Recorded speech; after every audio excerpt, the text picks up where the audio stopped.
예술적 영감을 빌려줘 AI를 활용한 이미지 만들기 두 번째 시간입니다. 오늘 배울 내용은 프롬프트를 활용한 다양한 이미지 만들기와 예술가의 스타일을 따라하는 이미지를 만들어보는 활동을 해보도록 하겠습니다.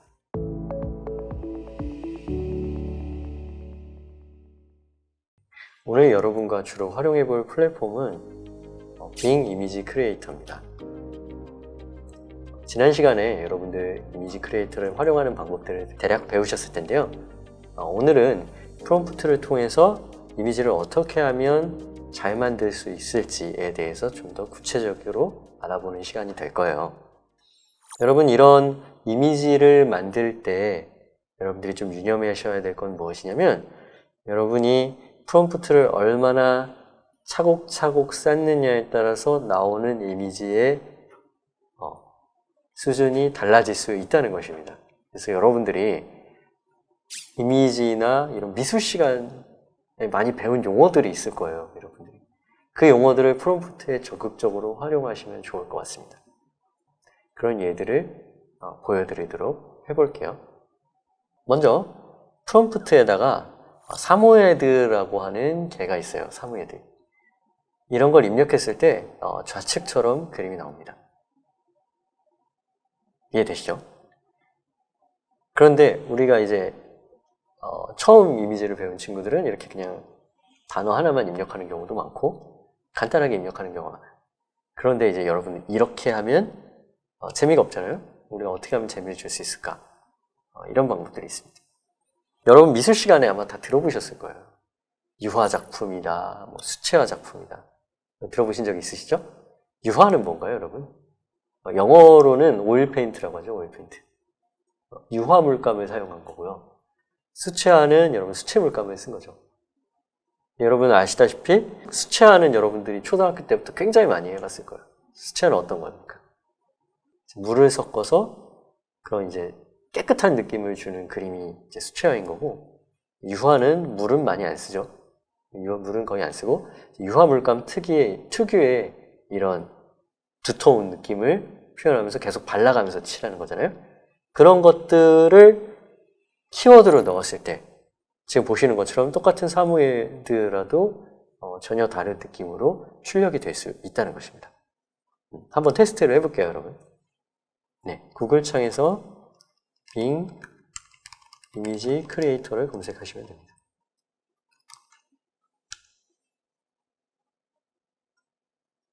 그럼 먼저 그냥 토끼로 해볼게요.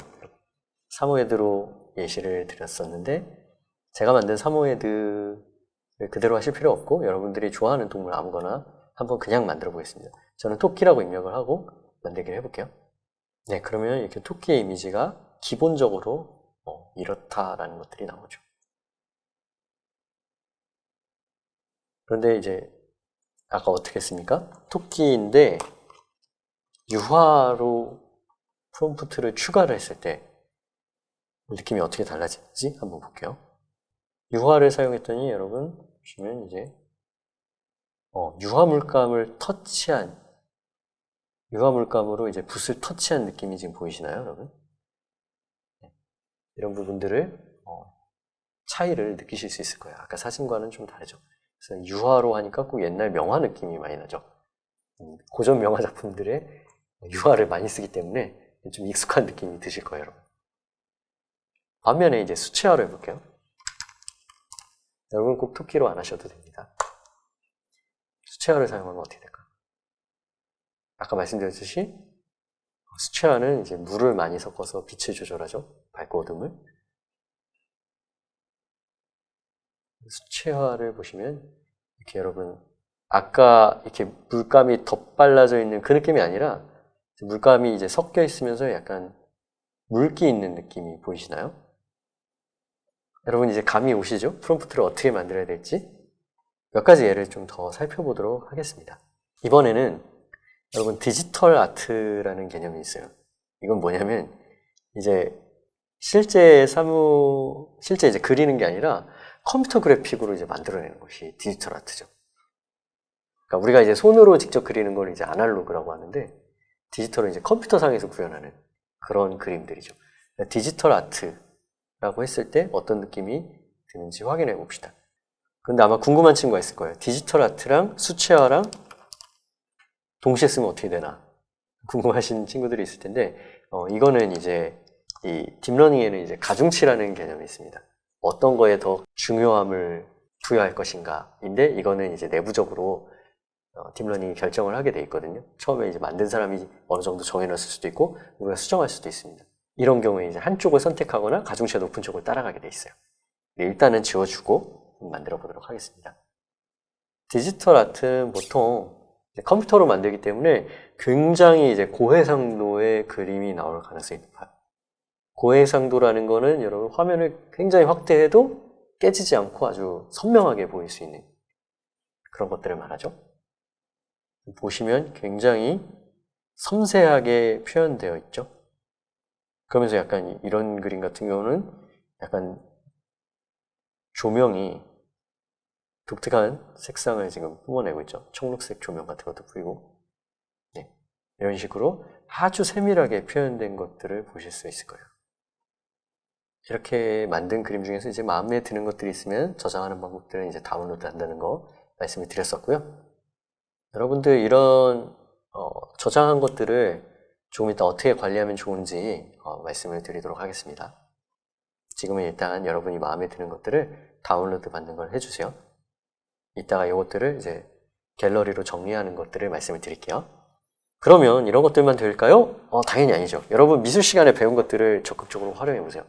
여러분 아마 요즘 미술 시간에 선생님들이 굉장히 다양한 소스를 주실 텐데 기본적으로 꼭 하는 게 있죠. 미술 첫째 시간에 하는 게 뭐가 있습니까, 여러분? 단색화 그리기를 하시죠. 혹은 어려운 말로는 소묘라고 하는데, 여러분 한 가지 색깔 연필로 사비 연필 같은 걸로 이제 그림을 그려내는 거 이제 소묘라고 하죠. 이런 것들도 표현이 가능해요. 그리고 여러분 픽셀 아트라고 혹시 들어가셨나요? 컴퓨터에서 이제 컴퓨터는 픽셀이라고 하는 점으로 되어 있어요. 우리 눈에는 지금 잘 안 보이지만 그 점 하나하나에 컴퓨터가 색깔을 지정해줘요. RGB, 빨간색, 초록색, 파란색. 그런 것들을 이제 하나씩 점으로 찍어서 구현하는 게 이런 픽셀 아트예요, 여러분. 그래서 이런 키워드를 넣으면 그거에 맞게 나오는 것이죠. 여기서 좀 궁금한 친구가 있을 텐데, 와, 그러면 선생님, 세상에 있는 미술 기법이 다 되나요? 그럴까요? 안 그럴까요? 그건 아닙니다. 왜냐면 머신러닝이라는 건 여러분 반드시 데이터로 학습된 내용들만 가능한 것이에요. 그렇기 때문에 여러분 모든 미술 기법이 다 된다고 생각을 하면 안 됩니다. 그 또 하나, 영어로 학습이 되어 있는데 한국어로는 학습이 안 돼 있을 수 있어요. 그래서 한국말로 우리가 입력을 하더라도 한번 번역을 하고 만들어지는 거기 때문에 잘 안 될 수도 있습니다. 그래서 만약에 잘 안 되면 저번에 말씀드린 것처럼 구글 번역기를 한번 활용하시면 좋아요. 구글 번역기를 이용하는 예를 지금 소묘기법과 픽셀 아트를 같이 한번 보여드리도록 하겠습니다. 여러분 지금 하나는 빙 이미지 크리에이터를 여시고 새 탭을 하나 더 추가하셔서 구글 번역을 검색을 해보세요. 네, 그러면 여러분 이렇게 영어와 한국어 번역해주는 이 창이 나오실 텐데요. 이대로 그대로 두시지 마시고 지금 전환 버튼이 있거든요. 우리가 한국어가 익숙하고 영어가 익숙하지 않잖아요. 한국어로 입력하고 영어로 바꿔주도록 조절을 해주십니다. 그 다음에 써보는 거죠. 지금까지 토끼로 했으니까 그냥 저는 토끼로 할게요. 토끼, 래빗. 영어를 아는 친구들은 그냥 쓰셔도 되는데, 네, 그 다음 소묘, 혹은 단색화. 이런 키워드를 잘 모르더라도 풍성하게 넣어주는 것이 중요합니다. 사비 연필 느낌도 넣었으면 좋겠다. 이렇게 해본 거죠. 그 다음에 뭔가 좀 고화질을 원한다 하면 여러분 여기에 고화질이라는 말도 한번 넣어볼게요. 이 표현을 넣느냐 안 넣느냐에 따라서 차이가 좀 심한 경우가 있더라고요. 그래서 여러분이 이렇게 다 작성한 것에 드래그해서 컨트롤 플러스 영문자 C를 누르면 복사가 됩니다. 컨트롤 C. 그 다음에 다시 돌아와서 이 프롬프트 창에다가 Ctrl V를 누르시면 되겠죠? 잘 되는지 한번 보겠습니다. 네, 그러면 지금 보시는 것처럼 소묘 작품이 나오는 것을 확인하실 수가 있습니다. 마음에 드는 것을 하나 저장을 해볼게요. 여러분도 이렇게 몇 가지 저장을 해주셔야 됩니다. 이따가 실습 활동들이 좀 추가될 수 있어서 네, 저장을 해주셨고요. 그 다음에 픽셀 아트도 해볼게요. 여기서 이제 소모기법이나 단색화는 좀 지워주시고 픽셀 아트 해볼게요. 영어를 잘하는 친구는 그냥 픽셀 아트 뭐 별거 아니네 하고 그냥 쓰셔도 상관없습니다. 픽셀 아트도 한번 볼게요. 픽셀 아트는 여러분 게임에서 많이 보셨죠? 게임 캐릭터 같은 경우 이렇게 약간 컴퓨터 그래픽 느낌의 이런 것들을 아마 보셨을 겁니다. 포켓몬 게임 많이 한 친구들은 알 텐데 이런 식으로 표현이 되고 있죠. 이걸 원하는 것들을 저장을 해주시면 됩니다. 이번에는 제가 사무예들을 어떻게 표현했냐면 약간 창의적인 느낌, 상상화 느낌이라는 키워드를 줘봤어요. 그랬더니 여러분 보시면 약간 색상부터 좀 독특하죠? 뒤에 약간 번짐 효과도 생겼고 또 이 사무예드가 약간 얼굴을 이렇게 들이대는 느낌 이런 것들이 보이네요. 그리고 애니메이션이라는 것들도 정해주셔도 좋아요. 이 부분을 어떻게 빙 크리에이터에서 표현할 수 있는지 한번 보겠습니다. 이번에는 한글로 해보겠습니다. 토끼 창의적 표현 상상화. 키워드가 좀 부족한데 사실 좀 상상할 수 있는 토끼와 전혀 상관없는 것들을 붙여주시면 좀 좋아요. 창의적이라는 것은 연결되지 않은 것들을 이렇게 연결하는 건데 네, 지금 어떤 그림이 나왔나요? 제가 생각한 것과 전혀 다른 그림이 나와서 깜짝 놀랐습니다. 네, 지금 토끼가 턱을 깨고 생각하고 있는 그림이죠. 당근을 생각하고 있는 것 같습니다. 이런 식도 있고 이런 식도 있네요. 그래서 내가 원하는 이미지와 비슷한 것들을 하시면 되고 만약에 원하지 않는다, 배경을 바꾸고 싶다 하면 여러분 추가 키워드를 입력하셔서 바꾼다는 거 계속 말씀을 드렸습니다.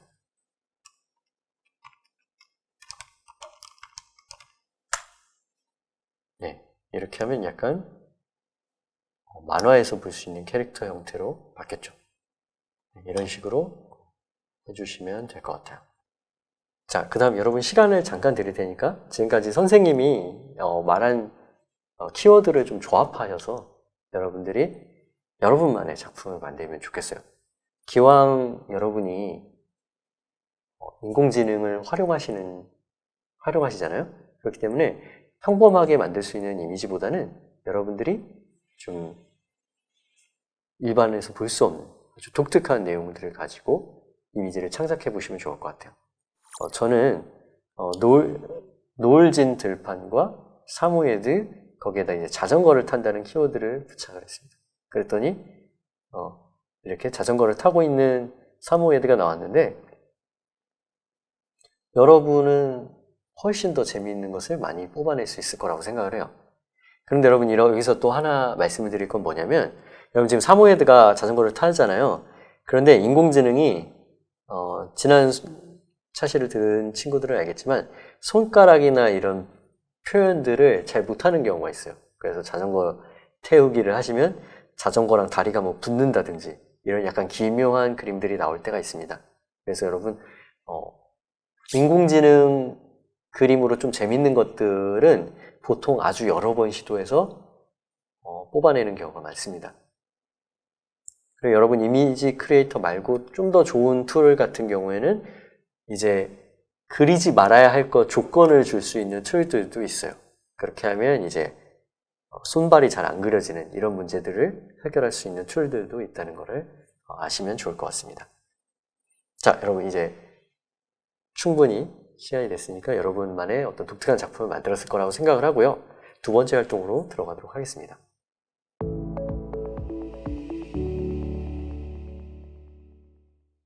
두 번째 활동은 이런 겁니다. 여러분, 여러분이 미술 시간에 배운 유명한 명화 작가들이 있을 겁니다. 영화를 남긴. 그런 작가들의 스타일을 참조해서 여러분이 창작품으로 재탄생해보는 활동을 하겠습니다. 선생님이 좋아하는 작가 중에 하나 르네 마그리트라는 사람이 있거든요. 르네 마그리트는 굉장히 창의적이고 초현실적인 작품들을 많이 만드신 분이에요. 벨기에 사람이고요. 여러분 보시면 특히 이분은 이제 왼쪽에 그림을 보시면 알겠지만 새의 이미지나 물고기의 이미지를 굉장히 많이 쓰셨어요. 또 중년 남성, 중절모 쓰신 이분들 이런 그림들을 많이 그렸고요. 이제 현실에서는 일어날 수 없는 굉장히 재미있는 그림들을 많이 보여줬습니다. 예를 들면 거울을 봤는데 나의 뒷모습이 비친다든지 이런 아주 초현실적인 그림들을 많이 그려서 인기가 많았던 작가입니다. 자, 이런 마그리트풍을 빙 이미지 크리에이터로 재현할 수 있을까요? 네, 가능하기 때문에 제가 이렇게 올렸겠죠. 이걸 어떻게 할지 한번 보여드릴게요. 여러분이 마그리트라는 작가가 익숙하지 않으면 지금 이 그림이 마그리트풍인지 아마 잘 모르실 텐데요. 여러분에게 사이트를 하나 알려드릴게요. 구글에서 새 탭을 열고 여러분 구글 아트 앤 컬처에 들어가 주시기 바랍니다. 그러면 구글 아트 앤 컬처라고 하는 사이트가 있는데요. 여기에 들어가시면 구글이 하는 재미있는 작업 중에 하나 세상에 있는 여러 가지 미술 작품들을 인터넷 데이터로 이제 옮기는 작업을 한 사이트입니다. 여기서 여러분이 좋아하는 작가들을 검색을 하시면 굉장히 많이 있어요. 마그리트를 검색을 해볼게요. 그러면 여러분 마그리트에 대한 어떤 이미지가 나오는데 예, 여기 첫 번째 나오죠. 마그리트가 그린 어떤 작품들을 여러분이 이렇게 보실 수가 있어요. 이런 작품들도 우리가 집에서 박물관을 가지 않아도 이렇게 관람하실 수 있는 거죠. 그래서 여러분들이 이런 궁금한 작가가 생기시면 구글 아트 앤 컬처에서 검색을 한번 해보시고 그 다음에 여러분 지금 하려고 하는 예술가 따라잡기 프로젝트도 여러분 선생님이 추천해주는 작가만 하는 게 아니라 이 구글 아트 앤 컬처에 나오는 여러 유명 작가들의 그림들을 한번 활용해 보시면 좋을 것 같아요. 지금 여러분 이 그림도 그림 속의 그림 굉장히 이제 창의적인 생각이죠. 이런 그림을 그렸던 작가입니다. 자, 그러면 마그리트 그림을 어떻게 구별할 수 있을지 구글 번역에다가 일단 이렇게 써보겠습니다. 한국어로 르네 마그리트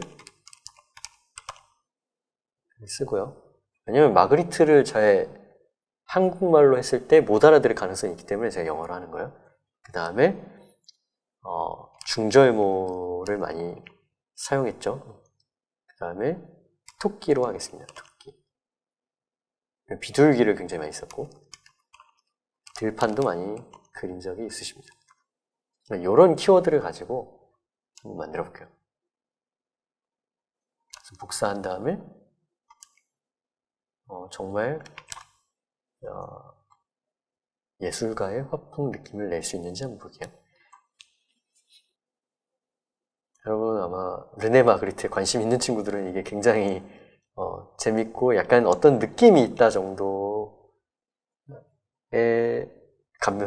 감동을 아마 받으실 텐데 그렇다고 해서 르네 마그리트가 그린 그런 엄청난 그림들의 그 수준에 미치지는 당연히 않습니다만 우리가 이렇게 쉽게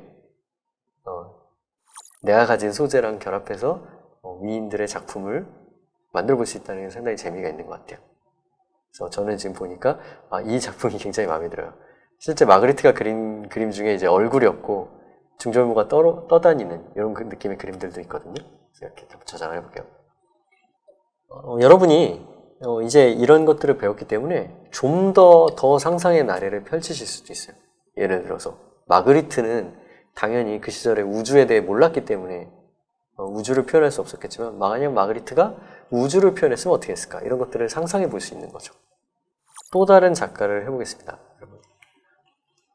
말씀드리지만 여러분이 좋아하는 작가를 하시는 게 제일 좋아요. 제가 만든, 지금 여기 있는 그림들은 다 제가 만든 그림들이고요. 인공지능을 통해서. 보시면 굉장히 특이한 작품들을 만들 수 있다는 것을 알 수 있을 거예요. 그 다음 두 번째는 여러분, 알폰스 무하라는 작가입니다. 알폰스 무하도 제가 굉장히 좋아하는 작가인데요. 지금 그림 스타일을 보시면 요즘 사람 아니야 라고 생각하실 수도 있는데 1860년대생, 60년에 태어난 사람이고요. 체코의 화가입니다. 굉장히 세밀한데 여러분 이 그림체가 좀 익숙하죠? 왠지 만화에서 많이 본 듯한 그런 그림이죠? 알폰스 무하의 영향을 많이 일러스트레이터들이 받은 경우가 많아요. 그래서 이분의 작품을 많이 모티브를 삼아서 작품 활동을 하시는 분들도 요즘도 있습니다. 그런데 과연 빙 이미지 크리에이터로 이렇게 정교한 작품을 따라할 수 있을까요? 네, 제가 사실 이걸 해볼 때 큰 기대를 안 하고 했었습니다. 왜냐면 무하의 작품은 정말 정교하거든요. 그래서 못할 줄 알았는데 결론적으로 말씀해드리면 약간 따라할 느낌을 받을 수가 있어요. 제가 만든 거를 한번 보여드릴게요. 보시면 알폰스 무하 왼쪽 거는 사실 알폰스 무하의 작품하고는 상당히 거리가 멀지만 그래도 약간의 느낌이 있더라고요. 근데 오른쪽 거는 상당히 그 알폰스 무하에 나오는 작품의 여성의 얼굴과 좀 닮았어요. 그래서 약간 느낌 비슷합니다. 그래서 이 정도까지는 빙 이미지 크리에이터도 가능하다라는 것이죠. 한번 따라해 볼게요.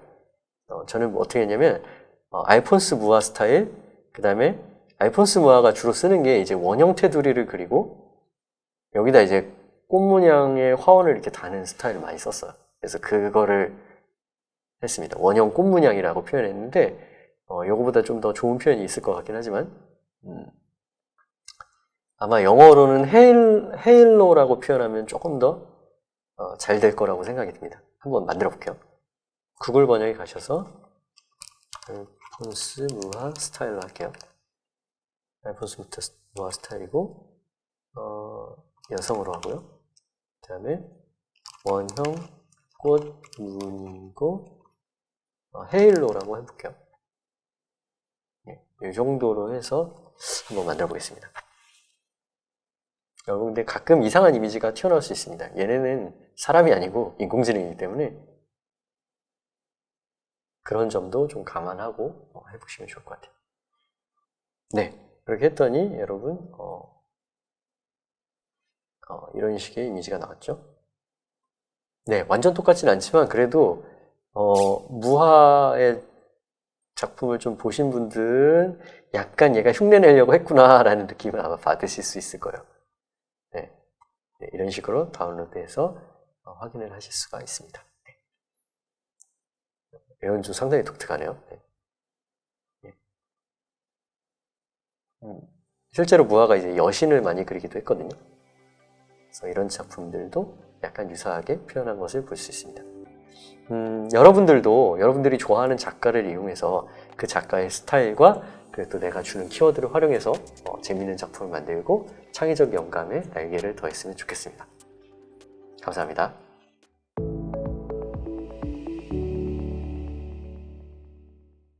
여러분이 오늘 배운 내용을 바탕으로 여러분이 평소에 좋아하는 작가를 한 명 선정하고 그 작가가 오늘날 우리가 사는 현대에 왔을 때 어떤 그림을 표현할 수 있을지 여러분의 상상을 더해서 작품을 한번 만들어 봤으면 좋겠습니다.